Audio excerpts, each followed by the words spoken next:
Welcome to the Strategic Life Podcast, episode 98. Get over it with your host, Coach Mario. Dr. Mario. Along with Frank. It's time, guys. Get over it. Time indeed. So what do we mean by get over it? I don't know. You tell us. What are you stuck on? There it is. Stupid. Is it? Some people are stuck on stupid. You can't fix it. You can't fix You stupid. can't fix stupid. My wife says, but you can only sedate it. So what are you stuck on? Is it a person? Is it a place? Is it a thing? What's happening here? Ooh. What should you be leaving in the past that you're not? And yeah, that's where we're going with it. What do you got, Dr. Mario? Let's send it over to the doctor's corner. What do you got? Ooh, first Doctor Corner of the year. It is for the 99 and the 2000. Sometimes you have to get over yourself. Hey, that's where we're starting. You heard it here first. Sometimes folks. You have to get over yourself. I went hard with the stupid. You've got to leave your ego at the door. And this is the year to do it. He's dropping bombs early. Sometimes you want to be something that you are not. Someone that you're not. And be in places that you're not supposed to be in. Bomb, son. And so our first sound effect. You like that? This is all about turning something bad into something new. Leaving what's behind in order to create, to design, to command, to control, and getting over yourself, your situation, your relationships, things that are not working, not fixing them, because some things just can't be fixed, but it's defining what is the issue, pinpoint that issue.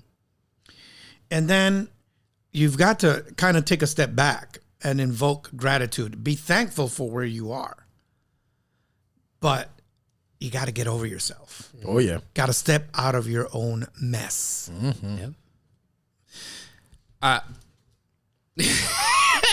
Go ahead, Frank. He's ready to hop in. Go ahead. I don't know. We can rock, paper, scissors. Rochambeau for this, Babo. No, it's all good. It's all good. I know you're ready to jump in. So I'll start. All right, I'll take it from there. I'm just kidding. That's all I'm going to say. I'll start where Dr. Mario left off. I'll define ego and pride. So, and this is a Frankism. When you set standards that you yourself aren't meeting, but you want to hold other people accountable to it, that gap in where you are and where your standards are, we normally put in ego and pride as a filler. So if you're finding yourself with a lot of ego and pride, or you're hearing people say you're proudful, or you catch yourself saying I, me, myself, those things a lot, that's what's happening. You need to readjust the standards, A, that you have for yourself, B, the standards you have for other people. So that's a first thing you got to get over about, or you got to deal with when getting over your own things. Now, I also had on my list the first thing that you had on yours: create an affirmation that will counter the negative thought. You guys have the same like wall calendar with the We Googled the motivational same thing. No, we inspiration. didn't. We didn't even talk to each other about this. Yours has a little kitten. I'm hanging in. No. Hang not in a there, fan. The kitten hanging. I'm not a fan. So hang in there. No, but you need to create. So things are going to happen to you. Where God gave you free will is for you to define why they happen. And when when something happens to you and you say, this is why it's happening, or this is why it happened, you need to make sure it's a positive why. You need to build that, find it, create it. Sometimes it's not there and you have to create it. That's the first step in getting over anything, including yourself, your ego, your pride, your downfalls, your mistakes, your bad habits. Why are these things happening to me and how can I fix them? It's wow, that was deep. It's taking responsibility for your own actions or inaction. Because the world is quick. When I say the world, it's a generalization because it seems to be true. Yeah. That people are very quick to blame other people, other places, other things for their own missteps, And instead of learning from their missteps, they rather put their energy and focus towards, well, let me blame X.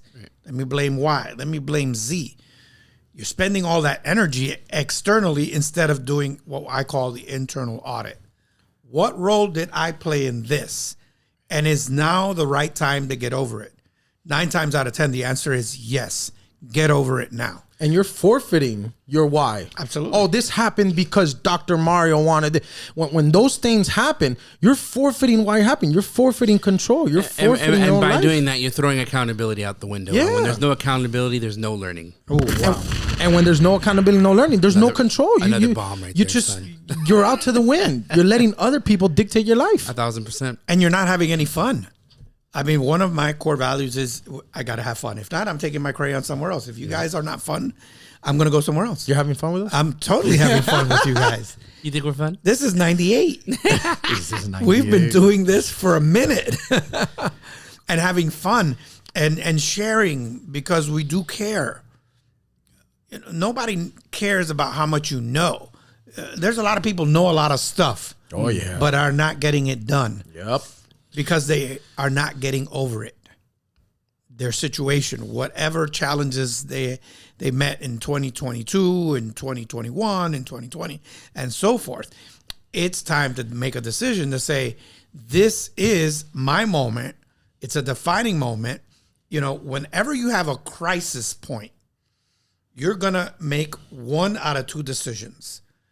You're going to either seek help, you're going to move forward, or you're going to descend, and whatever that means to you. Yeah. And some people just check out. And I'm not talking about physically, although some do that as well. I'm talking about mentally. They check out. They're not able to get over the crisis because they've decided, either by omission or commission, that this is the comfort zone. Oh, yeah. And the comfort zone station, let me tell you, is the killer of all dreams. No, that's the worst. Yep. So here's what's important. Tell us what's important. When you can't get over it, that is whatever's holding you back or whatever's, there for you. When you can't get over it, you can't see the possibilities. Ooh. And that's the biggest problem. When you can't get over it, you're not open, you're not looking, you're still thinking about the regret, the pain, what's missing, but you're not looking at what's possible. And that's one of the biggest issues with not getting over something, is because you're literally taking away the possibility for something else. Example, you're stuck on your ex, you're stuck on your, someone's left you or whatever. If you're looking backwards, if you're looking for that person who's not there, you're not seeing who might be there. Correct.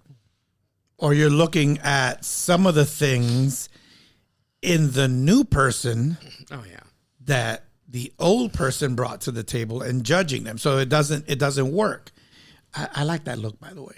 What look? The glasses. You said you have to take a new look. So yeah. Man, my eyes are a little sore. So, So brought out so the old reading glasses. sometimes you have to clean your lens. And I'm not talking about your eyeglass lens. I'm talking about your eyes. Mm-hmm.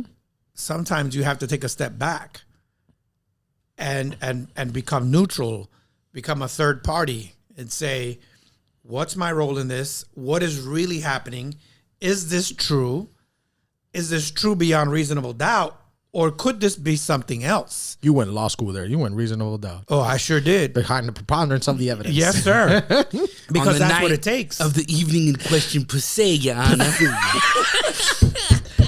And, Yes. And to these guys' point, The two youths, Your Honor. The two two youths. youths, Mr. Gambini, have a little fun with us. Sorry. Please. Why it's get over it. It's not blow it up. It's not move it No. over. It's not crush it over. It's get over it. That means you can't move it. You're hit that obstacle. That wall's not going anywhere.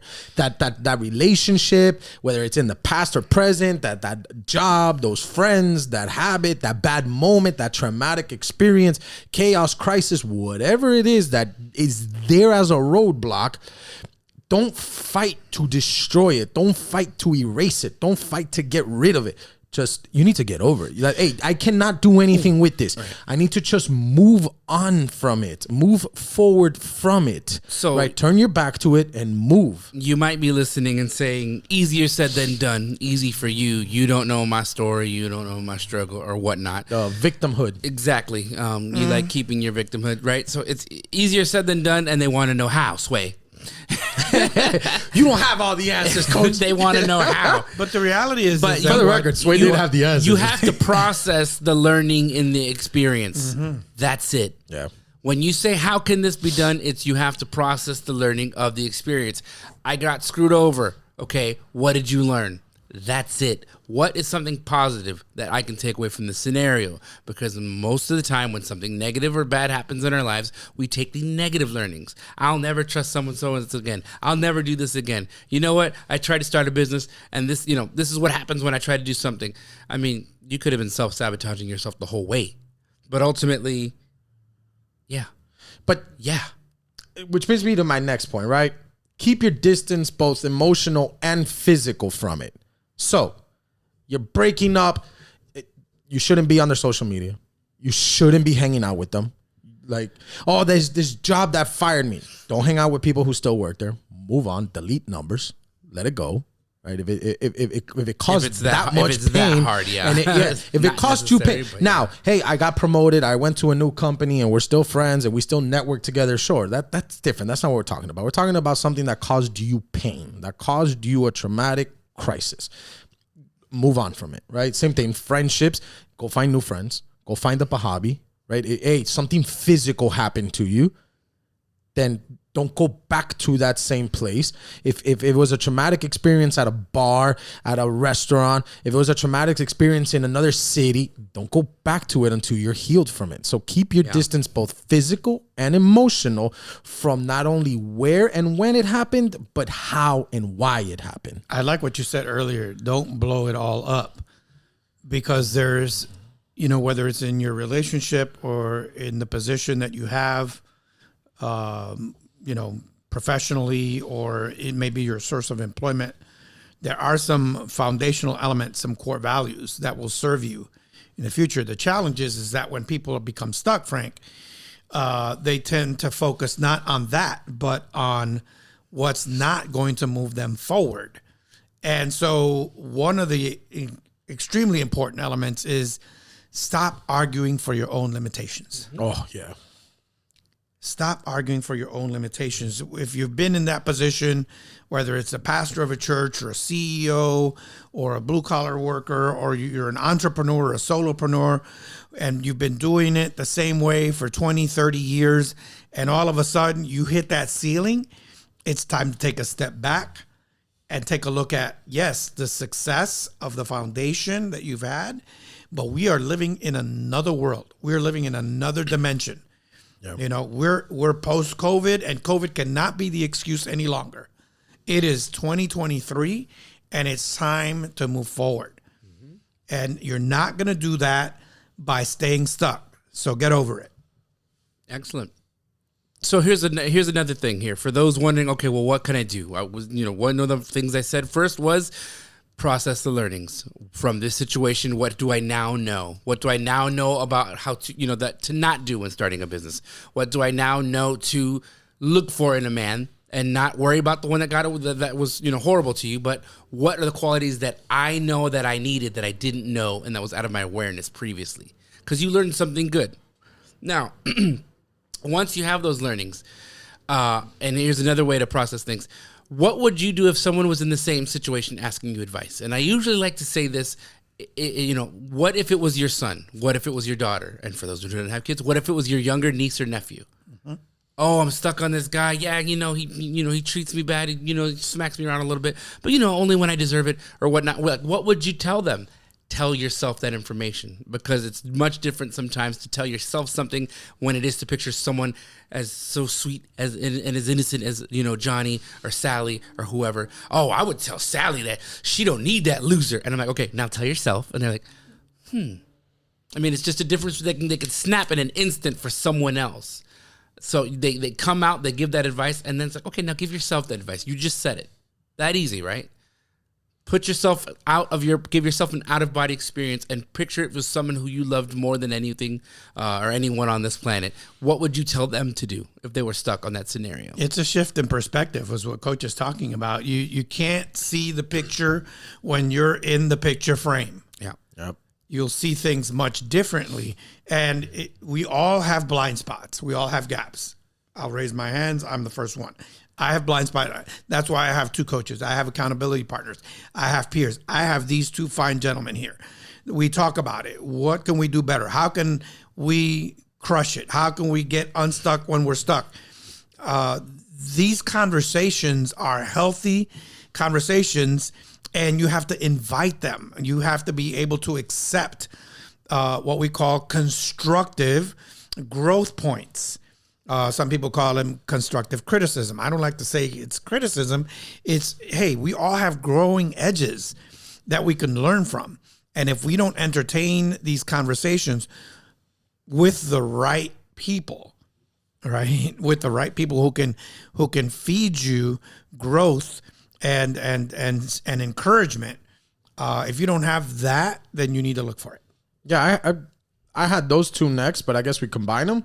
I had focus on yourself and surround yourself with people you love and that love you, right?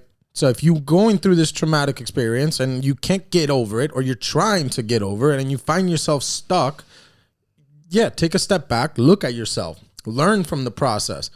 And then once you do that, and invite people in your life that are going to help you, right? If you're breaking up with somebody, go to your bestie, go to somebody who's going to help you out and who's going to provide a good escape for it. Maybe now, hey, you know what? I broke up with so and so. You know what? I'm gonna focus on the company. I'm gonna focus on the gym. I'm gonna focus on myself, right? And then invite people that will help you with that. Hey, I just lost my job, right? Go work with people you want to. Then look at it as an opportunity of, hey, maybe I should be doing what I want to now, right? And then go surround yourself with the people you want to. Hey, I lost my job doing this, right? I'll give you my own example. I lost my job doing one thing. What? When? Really? Yeah, I got fired. We've been through this. You know what? And I said, I'm going to try this. I'm going to go surround myself with the people I want. And we started this. This is where I belong. So a traumatic experience. No, I wasn't talking to you guys. But those traumatic experience could be something good. It could be God saying, hey, you don't belong here. Go over there, right? If things are being removed from your life, especially if it's causing pain, like, that's not your place. You don't belong there. Go move somewhere else, right? That shift. And surround yourself with that and have people who love you, who will focus on you. And look for these moments to also go back inside and be grateful for the good things that you have.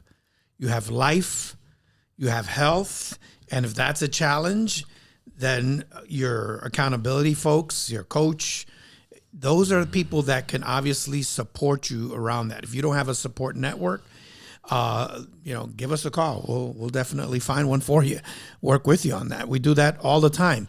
It's extremely important to recognize the fact that you must be grateful for what you have in order for God to give you what you need. Correct.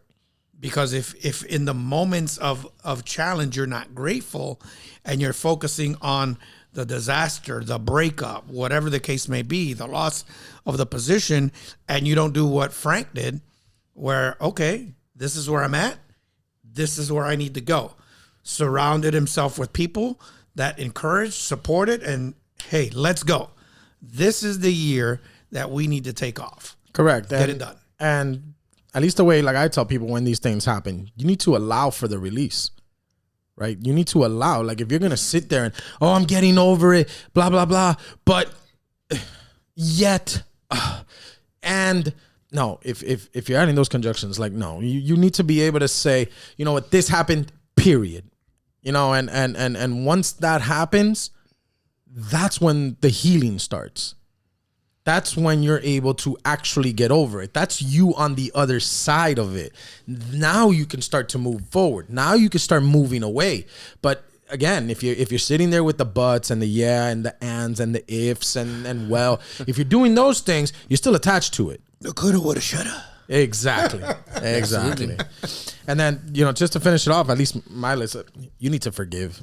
Ooh, that's a big one. You need to forgive. It doesn't matter what it was, whether you did the wrong, forgive yourself. If somebody did you wrong, forgive them. I'm not going to tell you forgive and forget. It's okay to remember your past. It's okay to build upon your past. But if you're not forgiving the moment, if you're not forgiving yourself, if you're not forgiving the people that did you wrong or the moment, you're never going to get over it. And you sometimes heard the phrase to forgive fully, which means to not only forgive them for the bad things that happened, but to also forgive them for the good ones and understand that there were many beautiful memories there too, and memories, learnings, and things that have happened. And you can't just blame them. What's it called? Oh, excuse me, blaming effectively. There we go. That's the phrase I was looking for. So don't just blame them for the bad times. Make sure you blame them for the good ones too. Never heard that one. And ultimately, in closing, How do we do the? you wanted to drop bombs. We're a little blaming effectively. Blame it. Yeah, it's something we teach. Make sure you blame effectively. There you go. Oh, it was delayed. Would have been great. Just stop recording. And ultimately, as you get over it and as you move forward, we want you to keep this in mind: is one, know what you believe in. Know what your beliefs are and who you are. Yes. Number two, know what values are important to you. Your personal values, again, so your personal values, your personal beliefs. And ultimately, number three, know your boundaries and do not violate them for anyone. We'll see you next time.